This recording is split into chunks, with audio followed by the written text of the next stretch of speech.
I bet you didn't think math could be so much fun, but it can. And math is a great gift to give during the holiday season. We're talking with Libby Lossing. She's the Director of Operation at Mathnasium. This is the Learning Center. How you doing this morning? Good, how are you? I am good. You brought some really fun stuff and it's so colorful. I brought you lots of options for kids as young as preschool, all the way up through the 6th grade. And who knew that math could be so much fun to where kids would actually gravitate toward it as wanting it for presents for the holiday season? I know. Honestly, lots of kids do like math. Parents like to believe that kids don't, but I know for a fact that kids do. Right? You love work and math live it every day. Every day. But whenever practicing math facts, and whether it's addition or multiplication, whenever it's disguised as a game and you really make it more of a challenge and a contest, kids love to learn. Because you're like rolling dice, you're trying to figure things out. Like this one, you're like popping the dice off of there and playing on a board. So it does. It kind of takes away the, you know, the pressure of it being a math problem, and now it's a game and you can have the solutions to figure it out. Yeah, and now it's enjoyable and it's a contest. Well, tell us some of the things that you brought here, because I'm sure, you know, there are parents out there who have kids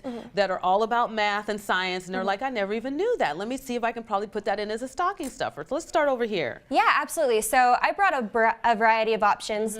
So even starting as young as kids who are in preschool, we definitely have some options here. So if you're looking over here, we have 7, 8, 9. 7, 8, 9 is a really great addition and subtraction game. So if your kid is practicing their addition and subtraction facts, this is a game kind of like Uno, where you smack down cards, where one card will say something along the lines of what's 9 plus or minus 2. So either you get to slam down the 7 or you get to slam down the 11. And then up in that corner, I'll tell you what the next card needs to be.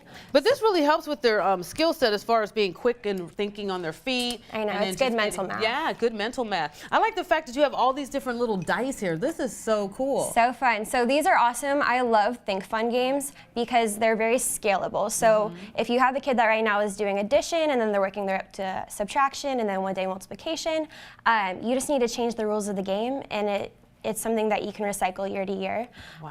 They just get a little bit harder and a little bit more challenging of problems. And now schools are really incorporating this because kids are part of the STEM system. What is that? The science, technology, engineering, and mathematics. Yeah, so this is a great way. And these are great gifts out there, you know, just to think for keeping the kids on track, you know, over the break, because a lot of times they have the break too over Christmas. I know, and you want to keep them stimulated. You don't want them to get rusty. It seems like it's a really short period of time because it's only 2 or 3 weeks, but really kids can get a little bit rusty, and then you got to knock the dust off them whenever they get back in January. So this is just a good way to keep them practicing. Well, if you're thinking about something as a stocking stuffer for the holidays, think about math and keep the education going, but also give the kids something that they can look forward to, because I'm telling you, there's a lot of kids out there that love the educational toys. There are. It is Mathnasium, and it is mathnasium.com. Thanks for being on the show, Libby. We appreciate you. Thank you so much, Danielle.